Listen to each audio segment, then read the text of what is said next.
Bueno, hermano querido, vamos a la palabra del Señor. Titulé la prédica La Cena del Señor. La Cena del Señor junto al bautismo es un mandato. Es un mandato de Jesús establecido en las Escrituras, en la palabra de Dios. El Evangelio de Juan 14, versículo 15, dice: si me amáis, dice palabra de Jesús, guardad mis mandamientos. El amor y la obediencia a Cristo son inseparables. También en el Evangelio de Juan 14, 23, dice la palabra de Dios: respondió Jesús y les dijo: el que me ama, mi palabra guardará, y mi Padre le amará, y vendremos a él y haremos morada con él. Eso dice Juan 14, 23. Jesús hizo hincapié en la necesidad de la obediencia continua a su mandamiento como prueba de su amor al creyente hacia él y hacia su Padre. Mis queridos hermanos, decía que dos mandatos hay. Un mandato, la Cena del Señor; otro, el bautismo. El bautismo, un creyente expresa su fe públicamente. El bautismo no salva. El bautismo no salva. El bautismo ya es una obra después de la salvación. Nosotros somos salvos por medio de la gracia y la fe, ¿sí? Al ser salvos, el resultado de tu salvación es expresar tu fe públicamente. Entonces, ¿qué vos estás haciendo con el bautismo? Vos estás públicamente contándole a las personas, a la iglesia, a la comunidad, a la gente, tu fe cristiana. Entonces, ¿qué haces con las aguas bautismales? Te sumergís y pasás de una muerte a una nueva vida espiritual. Eso sucede con el bautismo, pero ya es el resultado de tu salvación. Anterior a eso ya sos salvo. La doctrina católica, por ejemplo, enseña de que al niño se le bautiza y que ya es salvo el niño por medio de bautizarse. Sin embargo, no tiene ningún sustento ni ningún argumento bíblico. Jesús mismo se bautizó a los 30 años en el Jordán. Es necesario bautizarse para perdón de los pecados, decía Jesús mismo. Confesaban sus pecados la gente en el Jordán. En ese acontecimiento Jesús también va y se bautiza y le dice Juan: he aquí el Cordero de Dios que quita el pecado del mundo. Entonces decía que Juan le bautizaría en agua, pero que él bautizaría con fuego en el poder de su Espíritu. Entonces, mis queridos hermanos, es un mandato del Señor. Decía también esto la carta de Santiago. Decía: decí que tenés fe, mostrame tus obras. Entonces, si una persona verdaderamente nació de nuevo, es un creyente, un cristiano, una mujer de Dios, un hombre de Dios, entonces debe de cumplir estos mandatos. ¿Cuáles son? Hablaba del bautismo y hoy vamos a estudiar la institución de la Cena del Señor. La institución de la Cena del Señor compone en tres partes. Si vos abrís tu Biblia en 1 Corintios, en el capítulo 11, la institución de la Cena del Señor tiene tres características que hoy vamos a estudiar, estos tres puntos. Punto 1, los abusos de la Cena del Señor. Punto 2, la institución de la Cena del Señor. Y punto 3, tomar la cena indignamente, la Cena del Señor. Hoy es un día de Santa Cena y vamos a aprender cómo debemos de tomar con reverencia estos elementos de Santa Cena.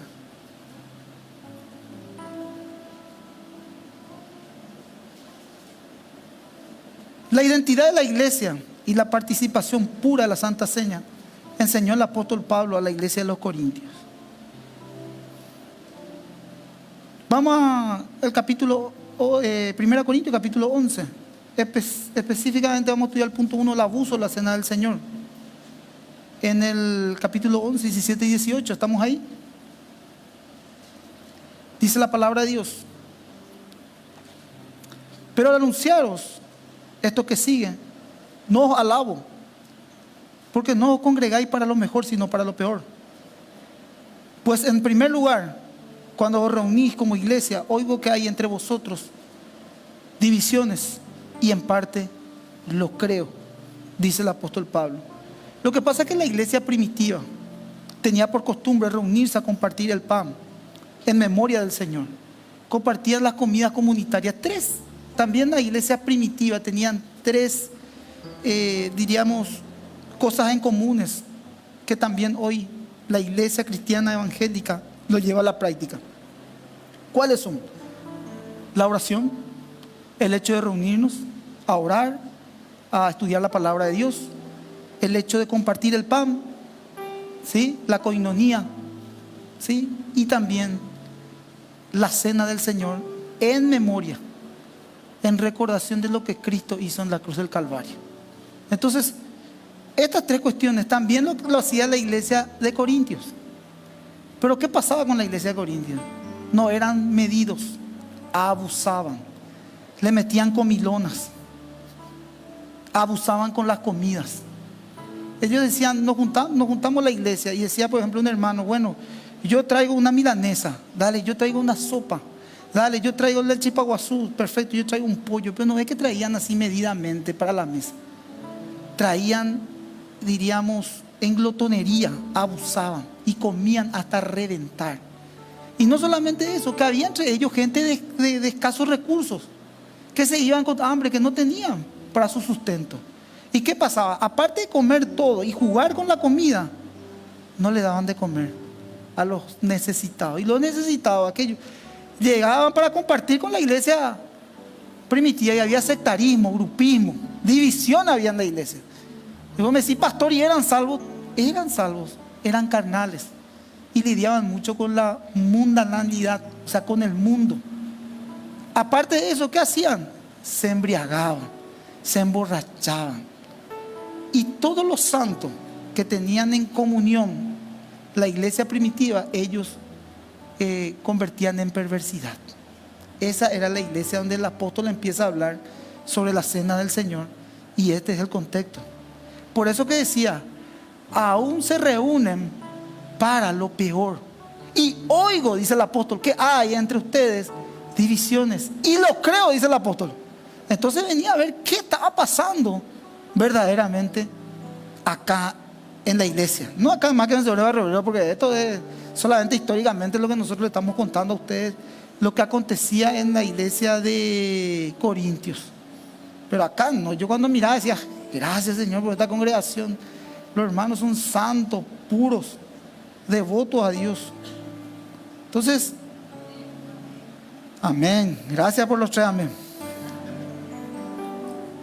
La iglesia de Corintios era carnal.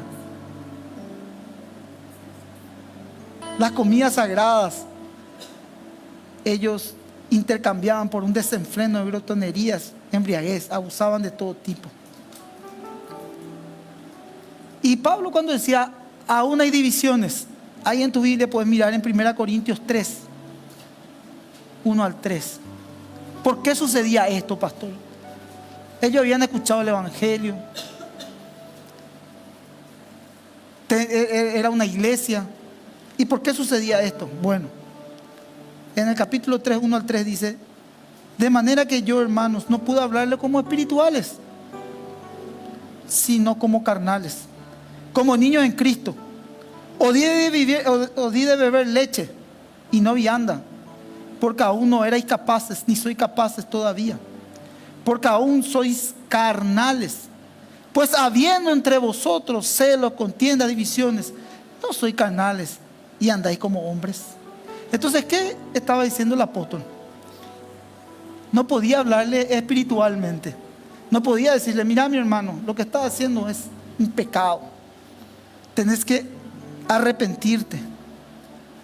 Porque, mi querido hermano, estás abusando con lo sagrado que es de Dios. Entonces, ¿qué hacía? Sabía él, haciendo un estudio de cómo estaba la iglesia.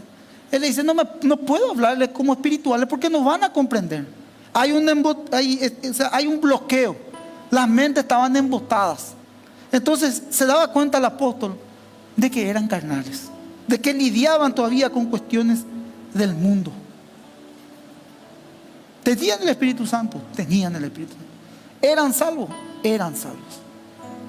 Pero eran carnales. ¿Cómo describe el apóstol Pablo a esta congregación? Inmaduros, niños, que todavía no sabían cambiarse los pañales, que tomaban leche, o de dividir leche. ¿Por qué utiliza la leche? Porque ¿qué es lo que le hace crecer a una criatura? Cuando una criatura nace, ¿qué tiene que tomar? la leche de su mamá, la lactancia. Entonces, necesitaba darle la leche a los niños de Corintios, porque eran todavía niños, se enojaban por cualquier cosa, se armaba sectarismo, grupismo. Era uno, después mirar el contexto, uno era de Apolo, otro era de Cefas, de Pedro, otro de Pablo, Apolos. Y Pablo viene y le dice: Cristo es aquel que da el crecimiento.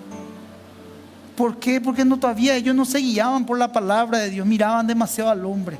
Entonces decían: si está Marcos Beren, yo vengo a la iglesia. O si está el pastor Miguel, yo vengo a la iglesia. O si está Marquito, yo vengo a la iglesia. Si está fulano tal, yo no vengo a la iglesia. Si está Mengano, yo no vengo a la iglesia. Se vacía la iglesia. Y digo: mira, ¿por qué pasa esto, pastor? Cuando no está el pastor principal o no están los colaboradores del pastor. ¿Por qué pasa esto? Porque la iglesia es madura. Porque la iglesia no viene por la palabra. La iglesia no viene por el mensaje. La iglesia no viene por el alimento espiritual. La iglesia mira al hombre. Entonces eso, te das cuenta que eso es una inmadurez. Nosotros años lidiamos por más que vencedores. Cuando el pastor tenía que tomarse un tiempo para ir a orar, o para tener que, nuestro pastor principal, cuando tenía que tomarse un tiempo para ir a orar o pasar con su familia unos días para reponerse, los muchachos toditos así, fotos de vacaciones, se relajaban. Los fieles, los maduros, estaban en la iglesia en aquel momento, porque la iglesia es inmadura. Y yo entiendo porque pasamos por ese proceso. Y es normal, es inevitable, porque la iglesia tiene que crecer. Ahora me decís: y pastor, ¿y cómo? ¿Más que vencedores Barrero? ¿Cuántos años tiene? 3 añitos tenemos, vamos por el 4. Ya caminamos ya caminamos solo. Ya caminamos solo, ya estamos creciendo. Ya no tomamos lechita, ya comemos ya puré con pollito. Y a algunos ya les gusta el asadito y el choricito a los 4 años ya. Ya está comiendo. Ya sos malito, ya tenés conciencia. Así somos como iglesia nosotros. Ya estamos creciendo. Nuestra iglesia central tiene 22 años. Eso le decía la otra a mi hija: tu edad tiene nuestra iglesia central. Ya es una mujer,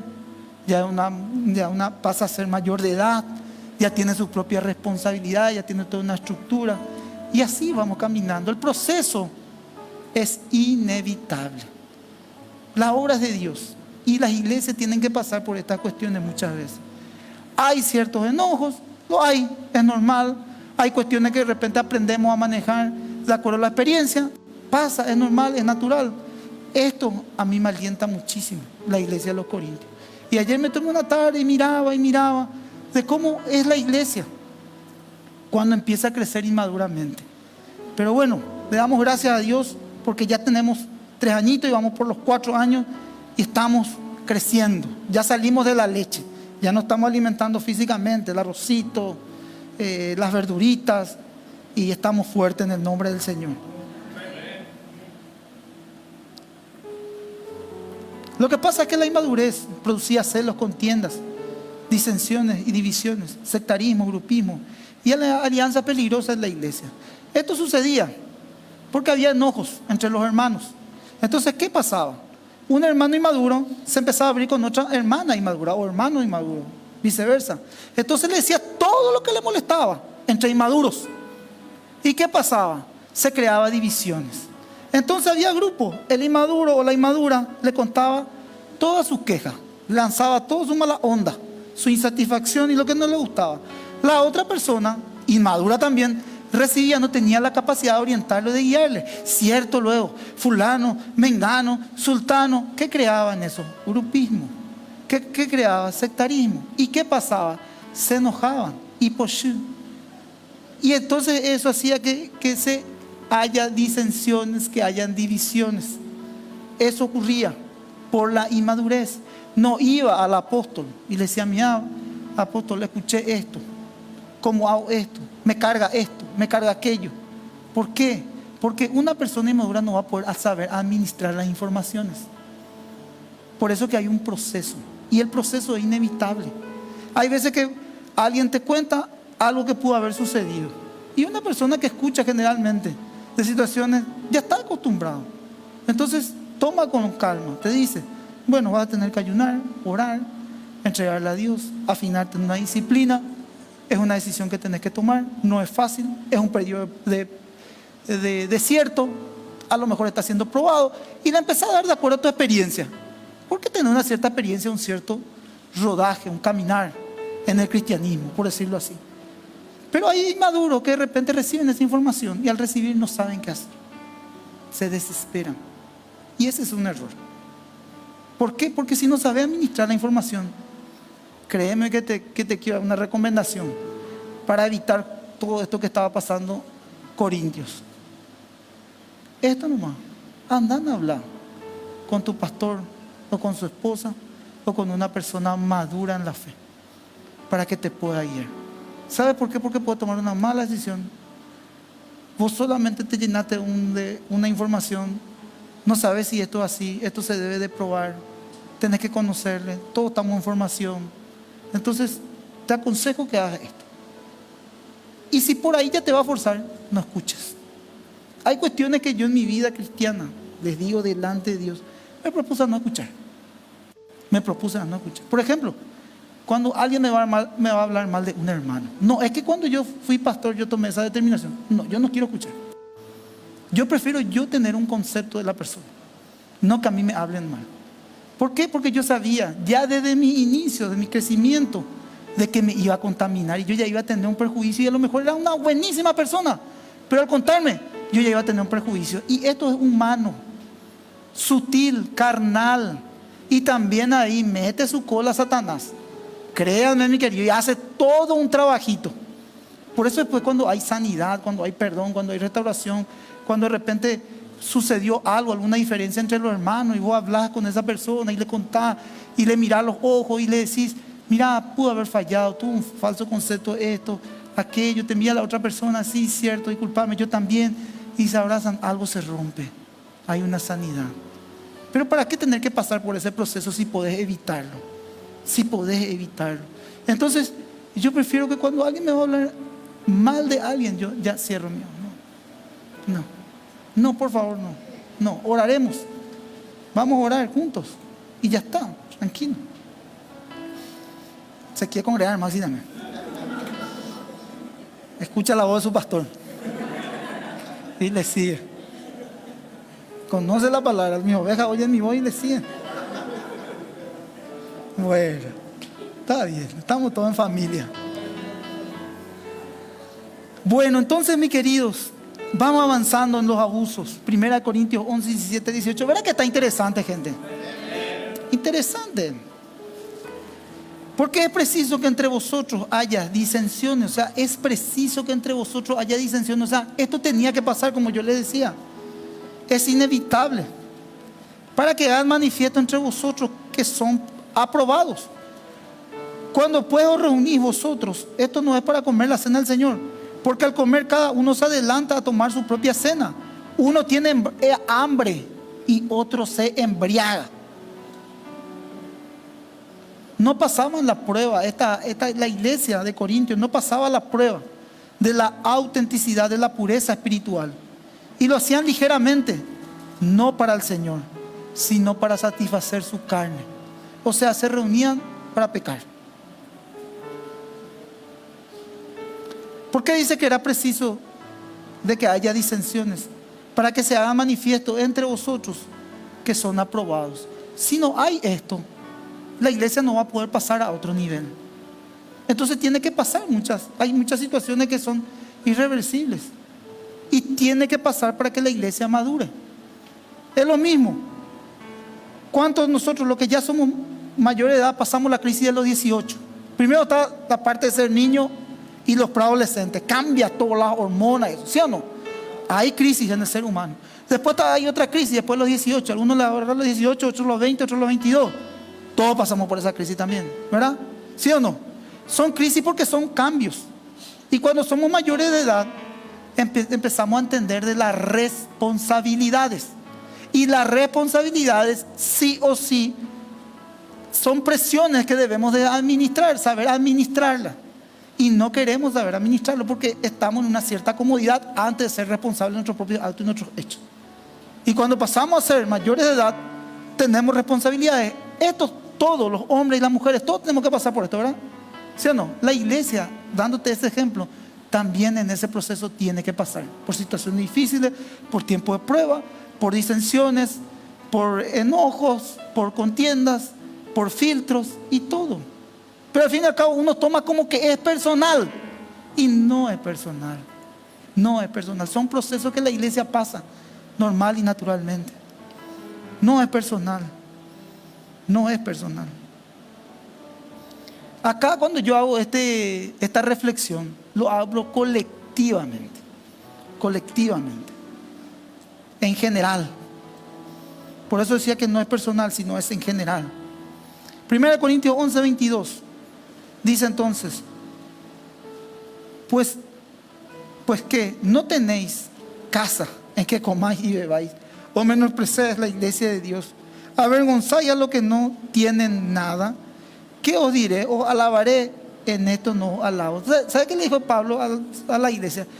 Ustedes, gente querida, no sé, ¿por qué no se quedan en su casa y no comen ahí, no toman y no beben, en vez de venir a juntarse con los hermanos de la fe, a hacer de mal testimonio para la gente? Entonces le dice, ¿por qué no se quedan nomás en su casa? Y vienen a la iglesia a comportarse de esa manera, o se reúne la iglesia para comportarse de esa manera. Había abusos, era una exhortación de quedarse en su casa a comer y a beber, porque con esa conducta deshonraban la iglesia de Cristo. Entonces ese es el punto. Este es el escenario donde Pablo va a instituir la cena del Señor, va a explicar lo que significa la cena del Señor. Ese fue el punto 1, los abusos. El punto 2, la institución de la cena del Señor. Su origen. La cena del Señor fue una revelación directa, en donde Pablo no leyó ningún escrito de los apóstoles, sino él sencillamente fijó esto en Mateo 26, 17 al 30. ¿Qué cuenta Mateo 26, 17 al 30? La última cena, donde Jesús compartió el pan con sus discípulos antes de ir a la cruz.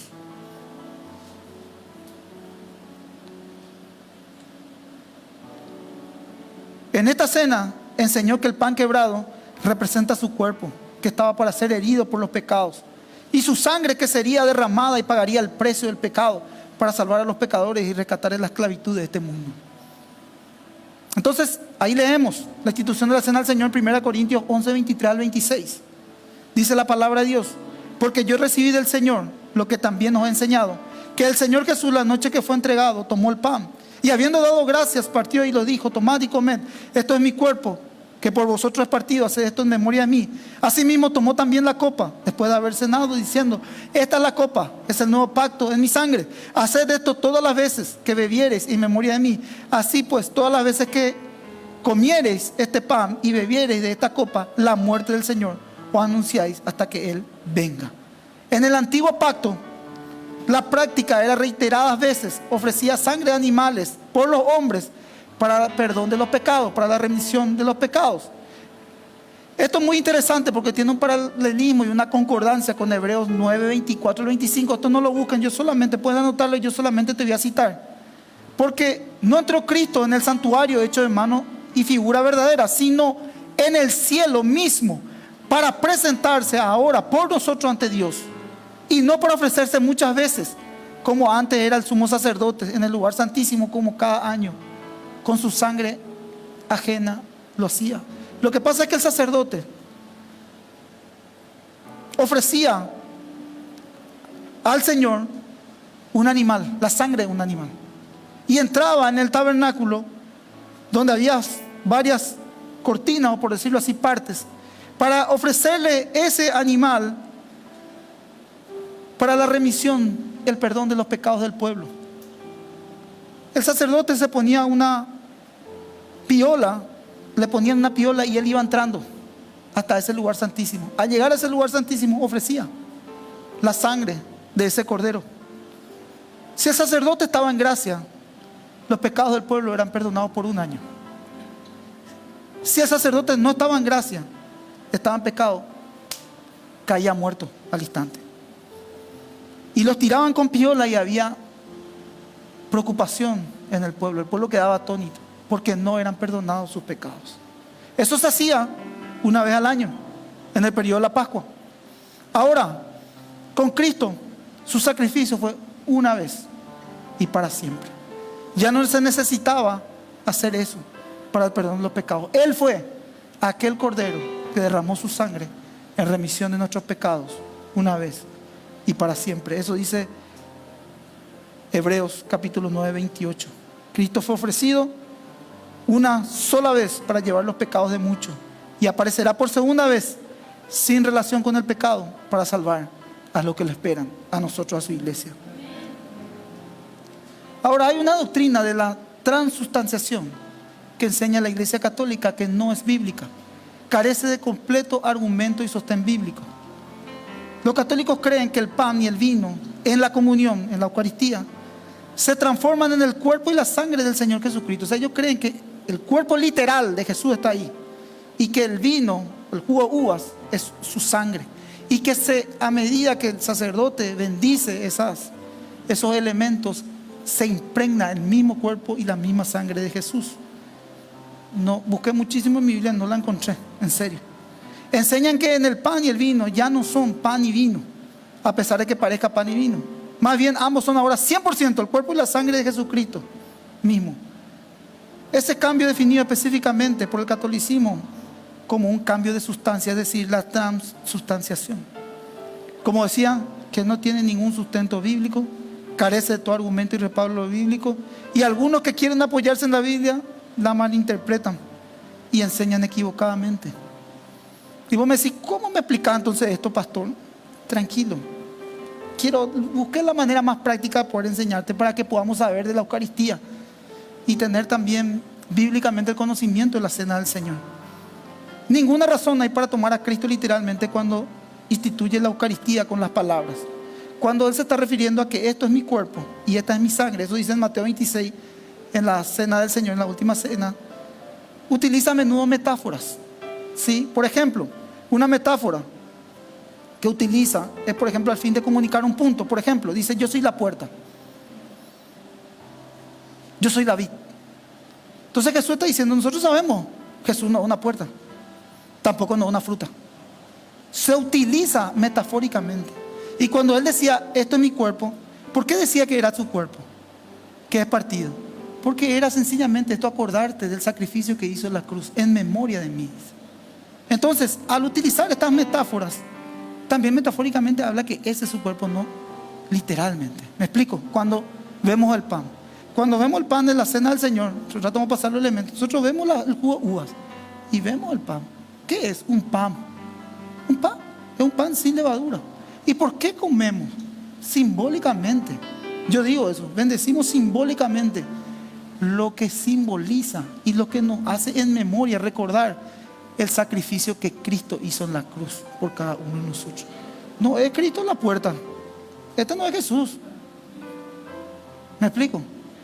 Y miré otro argumento que te va a hacer volar la cabeza. Entonces va a decir, te insta entonces a ser caníbales, porque si es su cuerpo, o sea, ¿qué nos está diciendo? Que nosotros tenemos que comer cuerpo humano y sangre. Bueno, algunos le aplican la morcillita, bendicen y le aplican la morcillita, pero bueno, también dice que no es bueno comer sangre de animales, ¿verdad? Y menos sangre humana. Entonces, si es la sangre que subió el cuerpo, entonces somos caníbales, no sé, una onda así. O sea, no cuadra para nada nos cuadra. Y vos me decís, ¿por qué se apoyan en esto, pastor? Y son dogmas de fe. Pero lo cierto y lo concreto es que no es bíblico eso. Sí, gente querida, porque me preguntaron, entonces quiero traerle a la iglesia sencillamente argumentos prácticos para que nosotros podamos entender e interpretar correctamente las Escrituras. Entonces dijo Jesús, haced esto en memoria de mí. Así pues, todas las veces que comeres de este pan y beberes de esta copa, la muerte del Señor anunciada hasta que Él venga. O sea, todas las veces que nosotros hacemos, que celebramos la cena del Señor, ¿qué nos acordamos? Del sacrificio de Cristo en la cruz del Calvario. Bueno, gente querida, avanzamos rapidito. Entonces, a propósito de la cena del Señor, las acciones simbólicas, todos estos relatos de la institución de la cena del Señor hacen mención del partimiento del pan. Jesús indica con claridad que esto era para simbolizar el partimiento de su cuerpo por la redención de los pecados. Debido a que Jesús partió el pan en la presencia de sus discípulos, la teología protestante insiste, por lo general, en esta celebración siempre que debe de tener un lugar a la vista del pueblo. ¿Cuándo? O cada cuánto, mejor dicho, se puede consumir la cena del Señor. Todas las veces. Haced esto todas las veces que bebiereis en memoria de mí. Así pues, todas las veces que comiereis este pan y bebiereis de esta copa, la muerte del Señor anunciada. ¿Se podría hacer todos los domingos? No hay problema. ¿Se podría hacer cada 15 días? Tampoco hay problema. Nosotros lo practicamos los primeros días del mes. ¿Quiénes son los candidatos a participar de la cena del Señor? Me dice, ¿qué pastor tengo que tener para la cena del Señor? Tengo que ser bautizado, tengo que ser miembro, tengo que... Bueno, presten atención, gente, porque es importante. Claro, yo les digo, o sea, una persona que nació de nuevo, sí o sí va a querer bautizarse. O sea, no puedo yo decirle, sí o sí tenés que ser bautizado para tomar la cena del Señor. Y yo creo que la gente que todavía no se bautizó, que somos parte de la iglesia, es porque todavía no hay bautismo, ¿no? ¿Verdad? ¿Me explico? Porque creo que ya tenemos esa conciencia por lo que explicamos aquí desde el púlpito. Entonces, fundamental es esto para consumir la cena del Señor: ser parte del cuerpo de Cristo, ser parte de la iglesia, ser parte de la iglesia. Hay una responsabilidad al ser parte de la iglesia: mantener la unidad del cuerpo, lo que hoy hablamos, unidos en Cristo. Entonces, ¿cuál es nuestra responsabilidad? ¿Ser parte de la iglesia? Amén, gloria a Dios. Sos responsable de mantener la unidad en la iglesia. Sos un agente de bendición en la iglesia. Sos un pilar en la iglesia. Sos un referente de tu iglesia. Sos una persona de bien en tu iglesia. No provocas justamente la inmadurez, las contiendas, las divisiones y las disensiones. Al contrario, sos una persona responsable que querés lo mejor para tu iglesia. Entonces, mantener la unidad en la iglesia. Conoces bíblicamente la seriedad, lo que estamos estudiando, de la cena del Señor, y lo valorás. No lo haces ligeramente. Hoy lo vas a hacer con mucho más entendimiento. Examinarte a vos mismo, examinar tu mente, tu corazón, y poner en orden tu vida. No hablamos de perfección, pero sí debemos de arrepentirnos antes de tomar los elementos de Santa Cena. Es un arrepentimiento, debe de ser genuino y debe de ser verdadero por nuestros pecados. Pelear. Si tan solo no podés luchar más con esa área débil que estás teniendo, buscarla a tu pastor, buscarla a su esposa, hablar, buscar a los grupos de oración, vas a ser libre. Y te van a ayudar a ordenarte, Muchas veces pasó esto: pastor, lo que pasa es que mi pastor no acepta la relación que yo estoy llevando, porque no hay un orden muchas veces. De repente hay yugos desiguales. Y yo le digo al hermano o le digo a la hermana, con mucho respeto, no están en orden. Tómense un tiempo. Cristo va a hacer algo en sus vidas. Dejen, congréguense, busquen, no se aparten. Pero no puedo yo bendecir algo que va en contra de las Escrituras. Se enojan, se van. No. Venid, hermano. Formátenla. Hacen acaso lo que dice la palabra de Dios. Yo te digo, te voy a bendecir. Pero tengo que ver los rasgos de que nazcas de nuevo. Porque después, mi querido hermano, imagínate tampoco, aceptamos que no es lo bíblico, no puede haber, hablamos lo de la obediencia y la bendición, y yo mismo voy a tener que patear otra vez lo que yo dije. ¿Me explico? Entonces, después, ¿qué pasa? Pasaron los procesos, no sé si me acepta, no me acepta el pastor. Vení, sé parte de la comunión, de la comunidad. Aguantar los tiempos, los procesos, deja que Dios obra en tu vida. Orale, santificate como nunca. Que el Señor le redima el tiempo. Orá, buscá su presencia. Y el Señor en su gracia puede obrar. Y vení, ¿y cuál es el problema? Si se convierte, pasan los procesos, somos parte de la iglesia, ¿por qué no te voy a bendecir? Y hagan bien las cosas, y cásense y sean felices, y tengan varios hijos para bendición, y que la iglesia siga creciendo. Amén, gente. Eso, nosotros queremos, hermanos, lo mejor para la iglesia. Nunca vamos a querer obstruir nada. Eso decía el Señor y su palabra. De todo puedo hacer, menos una cosa: pecar. Y yo como pastor, nosotros como pastores con mi esposa, estamos abocados a la iglesia en ayudarles, en acompañarles, en estar con ustedes. Quizás no podemos estar así siempre, 100% por nuestro tiempo, por nuestra familia, porque tenemos también familia, ¿verdad? Pero queremos lo mejor para ustedes. Si vos me preguntas a mí, pastor, ¿qué vos querés para la iglesia? Lo mejor. ¿Quiénes son la iglesia? Ustedes, gente querida, ustedes. Y nosotros queremos lo mejor para ustedes. Amén. Eso es lo que queremos. Entonces, no se No, lo que yo les quiero decir, por ningún motivo se alejen. No hay ningún motivo para alejarse. Ahora, si yo te fallé, si yo te tropecé, si por ahí hice algo, no sé, será que le pudo haber tropezado a la iglesia, entonces sí tenés motivo. Sí tenés motivo. O alguien así se metió así una gran macanada, entonces sí tenés motivo. Sí tenés motivo. Y eso me da a mí mucho temor del Señor. Me da temor. Pero si no pasa eso, mi querido hermano, estamos en el proceso. Yo con ustedes vamos caminando. Vamos caminando. Que Dios nos guarde y nos libre y sigamos caminando. Entonces confesar nuestros pecados, arrepentirnos genuina y verdaderamente de nuestros pecados.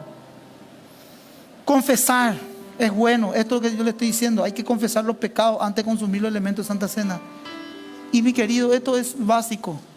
Incluso dice la palabra de Dios, antes de ofrendar, incluso anda a arreglar cuentas con tu hermano. Si hay problema entre los hermanos, si tenés una herida con alguien, algo te hicieron, o se causó alguna herida, o si no es de esta iglesia, o de otra iglesia, o si es tu pastor, o si era tu pastor, o si fue un líder, o si fue la esposa del líder, o de tu grupo vareño, o de esto, aquello. Sanidad, entre en las cuentas, entre en las cuentas. Pedir perdón a las personas que dañaste y también a los que te dañaron. Es un momento poderoso, poderoso. No consumir con raíz de amargura. No consumir con raíz de amargura. Si estás así con raíz de amargura y le odias, no podés pedirle perdón. Haz un acto de fe antes de consumir. Dame fuerza para amarle a esta persona. Dame fuerza para amarle a esta persona. Porque hay gente que de repente se hace daño o te hicieron mucho daño y hay rencor en tu corazón. Entonces, humíllate delante de Dios y decirle, te entrego, Señor. Y consumir, ¿sí? Con un arrepentimiento genuino. Esos son los candidatos, mi querido, a consumir la cena del Señor. Claro que es protocolar, lógicamente, ser miembro de una iglesia. Claro que es también estar bajo la cobertura y la sumisión de tus líderes espirituales. Claro que es congregarte regularmente. Claro, y todo lo que son las cuestiones de orden de la iglesia. Termino con esto. Tomando indignamente la cena del Señor. Por eso le decía, cuando tomamos con esto, vamos a tomar conscientes y vamos a mirar desde otra perspectiva de estos elementos. Cuando yo lo hice esto, mi querido hermano, es algo que sinceramente el corazón te palpita distinto, porque lo está haciendo con el espíritu y con el entendimiento. Tomando la cena indignamente, es decir, con una actitud indiferente, con un corazón no arrepentido, con amargura, con dureza, con orgullo y con altivez. Abstenete de tomar, porque eso es tomar indignamente. Fíjate lo que dice el 11, 27 y 28. De manera que cualquiera que comiere de este pan o bebiere de esta copa del Señor, indignamente será culpado del cuerpo y de la sangre del Señor.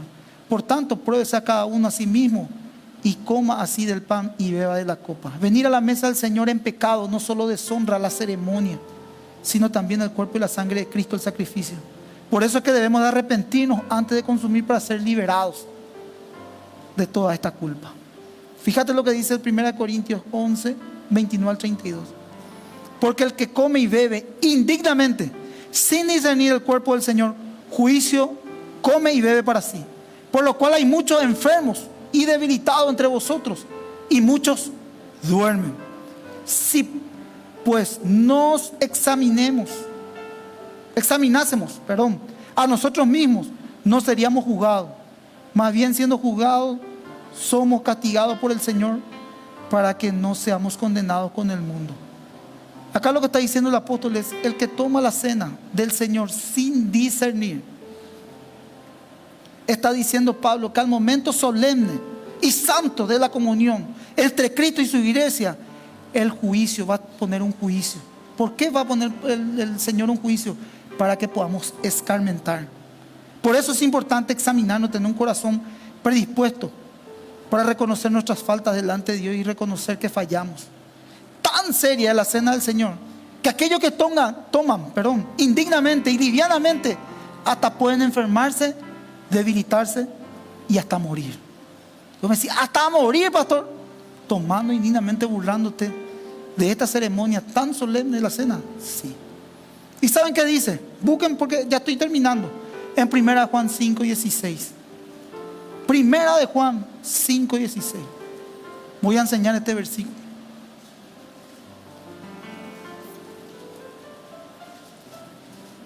Aleluya. Gracias, Espíritu Santo. Gracias. Dice la palabra de Dios, 1 Juan 5:16. Si alguno viera a su hermano cometer pecado que no sea de muerte, pedirá y Dios le dará vida. Esto es para los que cometen pecado que no sea de muerte. Hay pecado de muerte por el cual yo no digo que se pida. Hay pecado de muerte que yo digo que ya no se pida. Atiendan bien. El pecado de muerte podrá tratarse de un pecado premeditado. ¿Qué quiere decir premeditado? Un pecado intencional, que lo está haciendo a sabiendas que está mal. El creyente sabe que está mal, consciente de ese hecho. Es un pecado no confesado. Lleva al Señor que lo ponga fin a la vida del creyente. Todo pecado no es solo mentira, o miramos, por ejemplo, un pecado como un pecado, diríamos, un pecado grosso, por decirlo así, por ejemplo, la homosexualidad. Y no se está refiriendo solamente a un pecado de mentira o de homosexualidad. No. Sino lo que está diciendo acá el versículo es todo lo que colme la paciencia de Dios. Así es, hasta un cierto punto Dios te da oportunidades, porque Dios es un Dios de oportunidades. Pero llega un momento donde se acaba esa oportunidad, donde te dice, sabes que estás viviendo en pecado. Entonces, ¿qué te dice el Señor? El Señor te dice, hasta acá. Y sabes que son una persona salva, pero ¿qué hace el Señor? Acorta tus días y te lleva. Acorta tu día y te lleva. Eso dice. Todo pecado que colme la tolerancia de Dios. El creyente se rehúsa a querer arrepentirse y abandonar. Y esto puede conducir tarde o temprano a una muerte física como el resultado de un juicio de Dios. ¿Qué pasa? Dios disciplina. Así es. Yo tuve un conocido, un hermano amoroso. Partió ya en la presencia del Señor. Y vos le veías firme por ciertas etapas en la iglesia. Vos le veías firme, le veías años atrás en acontecimiento con los niños. Tenía dones. Era un hombre muy carismático. Pero ¿qué pasaba? De tanto en tanto se descarriaba. Y cuando se descarriaba, mi querido, se descarriaba mal. No era así, me descarrié y volví. No, mal, te estoy hablando así, orgía, trago, farra, fiesta, madrugada, desenfreno completo, una vida de libertinaje que es lo que menos va a pensar que es creyente. Pero después venía a la iglesia arrepentida. Y dice que su vida, yo le conocí 3, 4 años con él, y me contó toda su historia de su vida. Pero dice que esta vida él llevó por muchísimos años como creyente y lidiaba con esa cuestión, hasta que un día se estaba subiendo en la escalera y recibió un dolor en su ciática. Se hizo un estudio, no salió bien, siguió haciéndose un estudio, tuvo un cáncer, se complicó, se fue a IPS, se detectó que también tenía otra enfermedad complicada, VIH, y ahí ya vienen todas las consecuencias de toda una vida de desorden. Los últimos días antes de partir, me acerqué a él, también la familia de la fe nos acercamos, esto ocurrió hace años, y me fui a visitar a la mamá que vive ahí en el costadito IPS, y dije, me iba a visitarla a este amigo que me contaron que no está bien. Y me fui, tenía su almohadita, era una Biblia, y traigo yo una butaquita y le digo, quiero hablar contigo. Y me dice, vení, ya no podía ni hablar. Y yo le digo, voy a orar por tu vida. Yo no era pastor, todavía era un servidor, asistente, miembro de la iglesia. Y le dije, voy a orar por tu vida para que el Señor te sane, te libere, quite esta enfermedad de tu vida, le dije, en el nombre del Señor. Y me dijo, no. ¿Por qué? Le dije yo. Me encontré con Dios, me dijo. Me habló. No puede ser, le dije yo. ¿Y qué te dijo? Le dije yo. Que me va a llevar. y me va a llevar a un lugar donde ya no hay llanto, donde ya no hay dolor. Y me hablaba, ya no podía ni hablar, todo descompuesto. Y yo ya estoy preparado para ir. Y me hablaba con una esperanza y yo quería orar por su sanidad y él me decía que ya se rendía. No te rindas, yo le decía, tranquilo, yo te digo algo, amigo. Dios me puede sanar, pero si me sana, yo quizás voy a irme a vivir en pecado otra vez. Entonces yo entendí de que me va a llevar para su gloria. Y después de unos meses partió la presencia del Señor. Partió la presencia. ¿Saben cuánto tiempo tardó en ese proceso de que se pilló su enfermedad? 9 meses. ¿Cuánto tarda una criatura en nacer de nuevo? 9 meses en el vientre de su madre para nacer. Entonces, mis queridos hermanos, no podemos vivir a la ligera. Esto, mi querido hermano, te hace replantear. Si tenía un programa al salir acá, automáticamente desvía tu camino. Tranquilo, hermano, a mí también me hace replantear, me hace pensar. Eso es el Señor, eso es la iglesia del Señor. Estamos bien, ¿verdad? Al fin y al cabo, nuestros ojos y lo que dice la Biblia es verdad. Nos volveremos a encontrar en un cielo nuevo y una tierra nueva donde ya no hay llanto ni dolor. Al fin y al cabo, su cuerpo murió físicamente, pero su espíritu está con el Señor. La disciplina que establece Dios en estos casos es la muerte física. Y ninguna oración intercesora va a poder dar efecto cuando Él en su soberanía ya lo determinó. Ante lo que hayan cometido un pecado tan deliberado e insolente para el Señor. Aquí vemos una de las características de su atributo, su justicia. Dios actúa de esta forma porque ama a la iglesia. Dios quiere preservarla. ¿Saben por qué Dios actúa así? Y de repente esta cuestión de tomar indignamente la cena del Señor o burlarse de Dios, o también atribuía la blasfemia al Espíritu Santo. Y ese es el pecado imperdonable. ¿Por qué?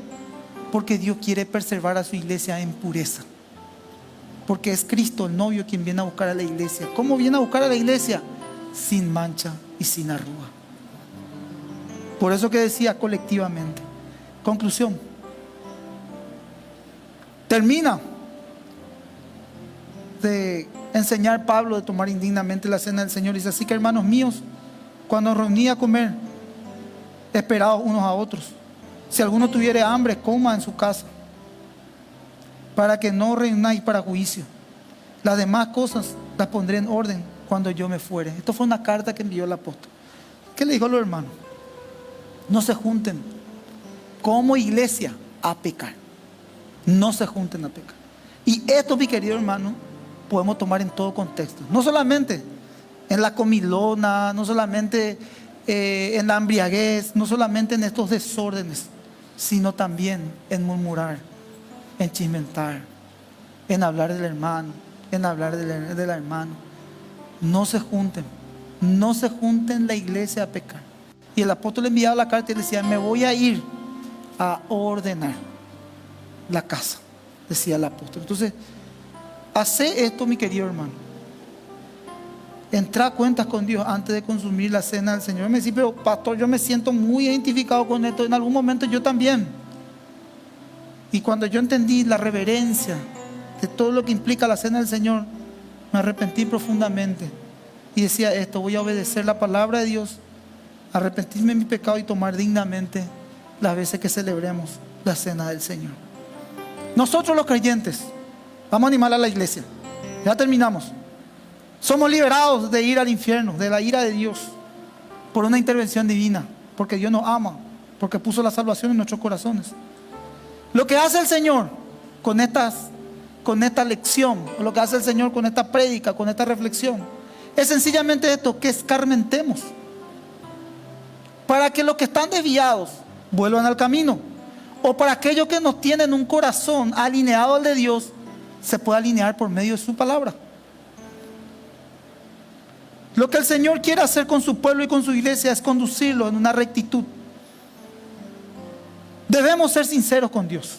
Llevar un estilo de vida de dependencia, día a día, ser transparentes, ser humildes, reverentes, vivir en el temor de Dios y vivir el amor de Dios los unos a los otros.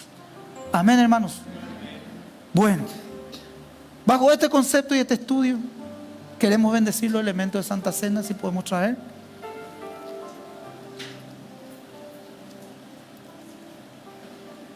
Entonces lo vamos a hacer en memoria del Señor. Ahora, ¿qué le pido, iglesia? Vamos a hacerlo rapidito.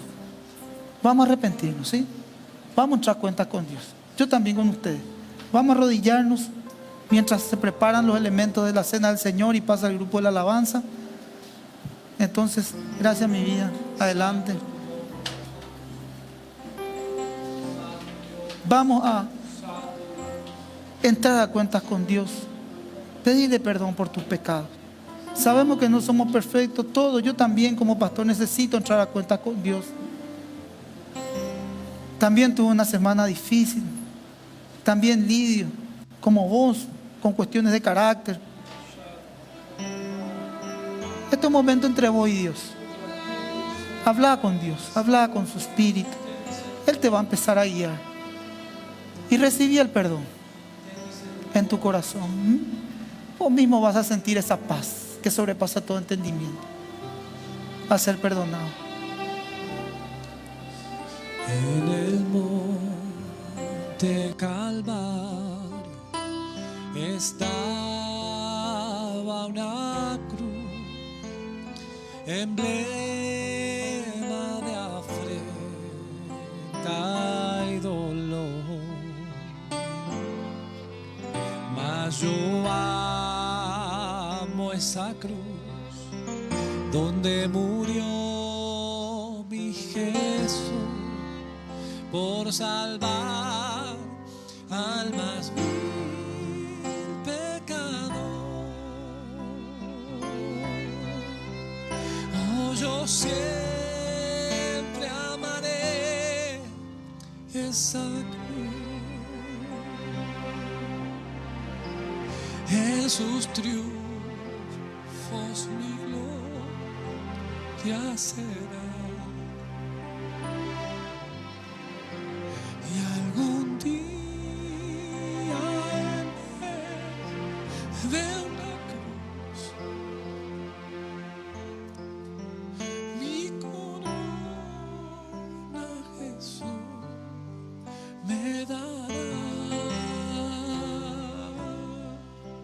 En la cruz de Jesús, donde su sangre vertió, hermosura contemplo sin par.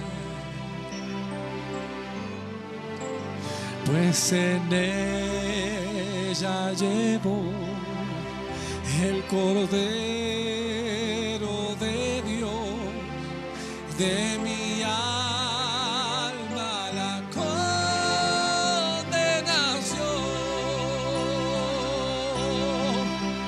Oh, yo siempre amaré esa cruz. Gracias, Señor. En sus triunfos mi gloria será.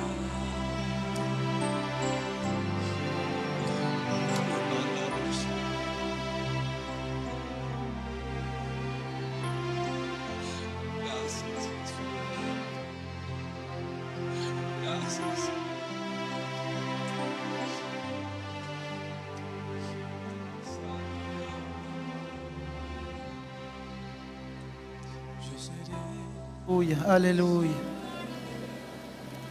Porque yo recibí del Señor lo que también os he enseñado. Que el Señor Jesús, la noche que fue entregado, tomó pan y habiendo dado gracias, lo partió y lo dijo: tomad y comed. Esto es mi cuerpo que por vosotros es partido. Haced esto en memoria de mí. Asimismo también tomó la copa después de haber cenado, diciendo: esta es la copa del nuevo pacto en mi sangre. Haced esto todas las veces que bebiereis en memoria de mí. Así pues, todas las veces que comiereis de este pan y bebiereis de esta copa, la muerte del Señor os anunciáis.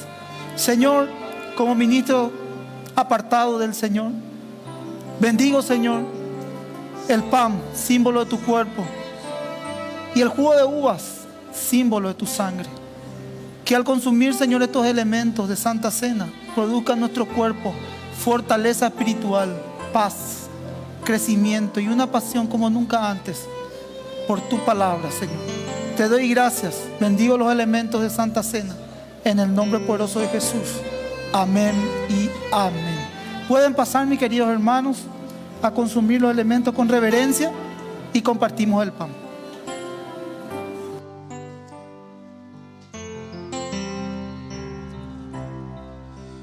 Yo seré siempre fiel a la cruz de Jesús, sus desprecios con él llevaré, y algún día feliz con los santos en luz, para siempre su gloria veré. Oh, yo siempre amaré esa cruz, esos triunfos, mi gloria será. Y algún día en vez de una cruz, mi corona, Jesús, aquel que tenga sus manos libres puede levantarla al cielo y cantar una vez más. Oh, yo siempre amaré esa cruz, sus triunfos, mi gloria será. Y algún día en vez de una cruz,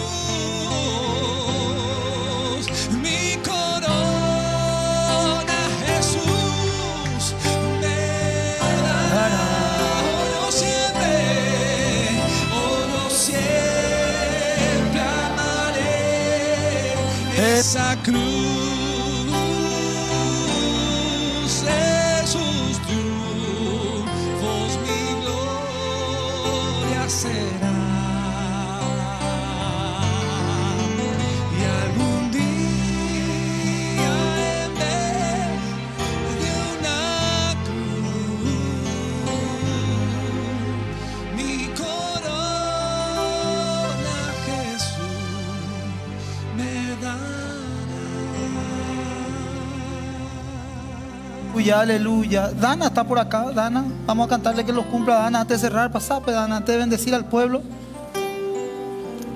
Está Alberto por aquí. Albertito, vení, pues, Alberto, vamos a bendecir la familia. Levantemos las manos, vamos a bendecirle. Está de cumpleaños. Ayer fue tu cumpleaños, ¿no? Ayer, pastor. Ayer fue. Vamos a bendecir la vida de nuestros siervos, siervos de Dios. Señor, gracias por la vida de Dana, una mujer de mucha bendición. Nada más y nada menos que su cumpleaños, Señor, está pasando aquí en el altar, Señor. Y más que nada veo de la bendición y del amor hacia su vida, Señor. Nada más y nada menos en un culto de Santa Cena, Señor. Señor, gracias por la vida de Dana. Ella es una gran bendición para la iglesia. Ella es una gran bendición para nuestra familia espiritual. Sus vidas, Señor, tanto la de Alberto, Dana y sus hijos, Señor, son de una gran bendición para este barrio, para esta ciudad, para el Paraguay y el mundo entero, Señor. Gracias, Señor, por el servicio de amor que ellos hacen en su casa. Y, Señor, oro para que ellos sean luz en medio de esta oscuridad, que ellos sean siempre esa sal y esa luz, Señor, en donde ellos vayan, y que sean luminares de tu palabra, Señor, que de donde ellos vayan, Señor, sean esas antorchas encendidas que enciendan a los demás, Señor. Los bendigo, los cubrimos en oración y te damos gracias por su vida, en el nombre poderoso de Jesús. Amén y amén. Aquel que la buena obra empezó,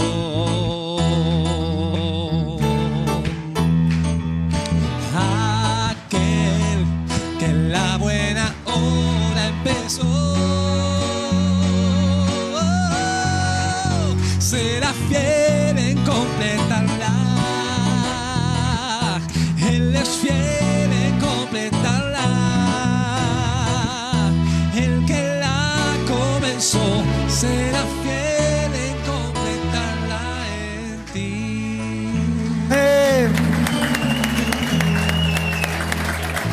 Levantemos las manos, hermanos, vamos a bendecir al pueblo. Señor, te doy gracias, Padre, por este pueblo reunido, por los santos y santas del Señor. Que la bendición del Padre, del Hijo y del Espíritu Santo esté con cada uno de mis hermanos, su casa, su familia. Que tú puedas guardarlo, Señor, al llegar a sus hogares, de camino a sus casas. Que lo guarde de toda influencia del mal, Señor. Que esta noche, Señor, al cerrar los ojos, ellos digan gracias, Señor. Gracias por esta semana, y al abrirlo, Señor, ya poner delante tuyo toda la semana, el mes y todo lo que se viene, Señor. Que la bendición de Dios esté con este pueblo en el nombre poderoso de Jesús. Amén y amén. Que Dios le bendiga. Nos vemos el miércoles.